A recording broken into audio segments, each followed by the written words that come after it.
Les Européens veulent que l'UE prenne des mesures décisives pour faire face aux conséquences du coronavirus. Mais pour financer la reprise et investir dans l'avenir, l'UE a besoin d'un budget bien plus ambitieux.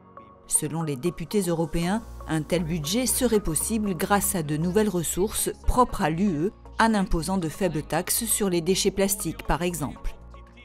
Why we need new own resources? Because we don't want to increase the national contributions.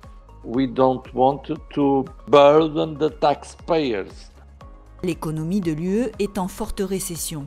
Le Parlement demande à ce que les ressources propres perçues par l'UE soient plus importantes pour financer la reprise, sans en faire porter le poids aux générations futures.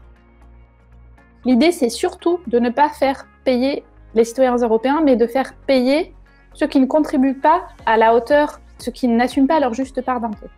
C'est faire payer les géants du numérique qui sont sortis gagnants de cette crise, faire payer les entreprises qui pratiquent l'optimisation fiscale, faire payer les entreprises chinoises qui polluent et qui n'ont que faire de nos normes.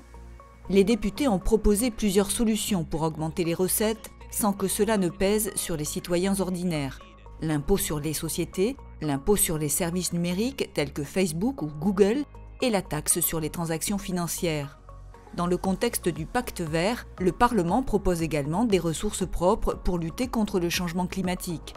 Des recettes issues du système d'échange de quotas d'émissions carbone, une contribution fondée sur les déchets plastiques ou un mécanisme d'ajustement carbone aux frontières.